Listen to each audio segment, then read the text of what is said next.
Well, good morning and welcome to 755 Live, about 5 minutes of what Jesus said. We are here at Ironworks Coffee. Glad that you're joining us today.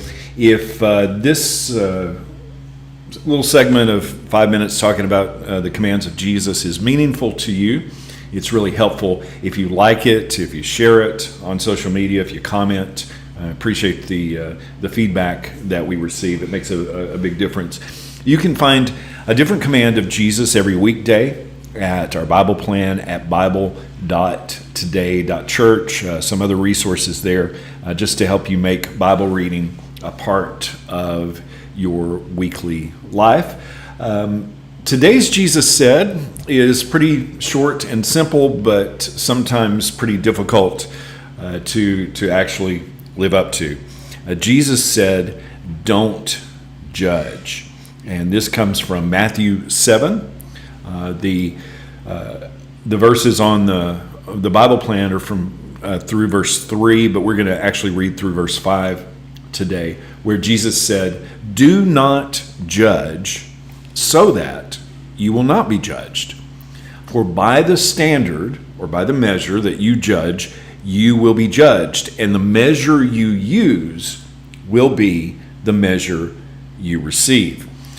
Why do you see the speck, a little dot, in your brother's eye, but fail to see the beam of wood, the 2x4, in your own?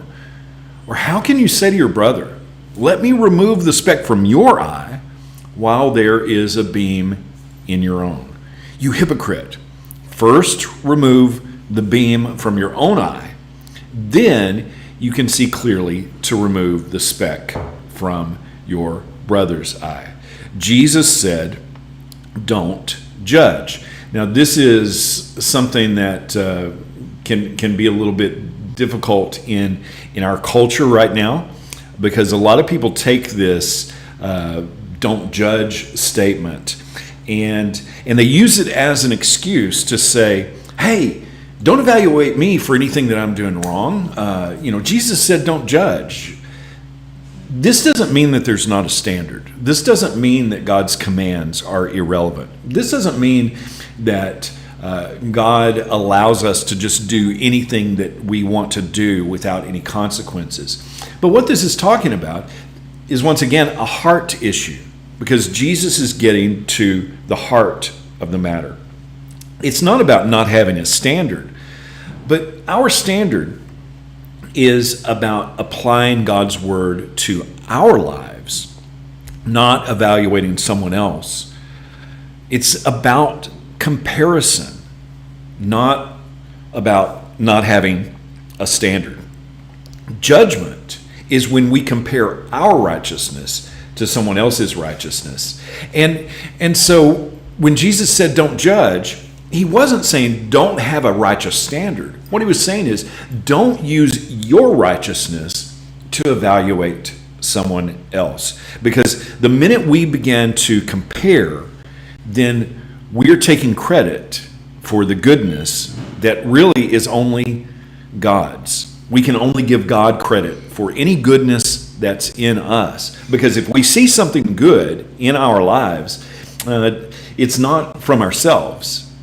Everything good comes from the Father. And so we can't use the goodness that God has given us to evaluate someone else who has not received that same free gift. Don't judge is not about not having a standard. It's about not comparing ourselves with one another. In Luke 18, Jesus told the story of a Pharisee who stood in public and was praying loudly, and he saw this sinner over there, and he said, "Thank God I'm not like this sinner, because here's all the good stuff I do, and this jerk over here, he doesn't do that." Jesus said, don't judge. Don't evaluate one another. Paul talked about this in Romans 14, and I would recommend that you read that to understand this principle. In this church at Rome, there was a big debate about what you could eat, because in the marketplace, a lot of the meat that was available there was sacrificed to idols. And so there was controversy. Some people said that you shouldn't eat any meat just because it might have been sacrificed to an idol. And so some would eat only vegetables and not eat any meat. And some said, hey, there's no such thing as an idol, it's no big deal. And Paul said in Romans 14:4, who are you to pass judgment on another's servant? Before his own master he stands or falls. And he will stand, for the Lord is able to make him stand. Jesus said, don't judge. It's not my job to fix everyone else. My job is to let the righteousness of God flow through me and have mercy, compassion, and not comparison. It's not about thanking God that we're not like all of those who aren't like us, but it's about thanking God for our righteousness and not using the righteousness that God has given us as a weapon to put someone else down. Jesus said, don't judge. Let's not compare one another. Let's not point fingers at one another. How can we put that into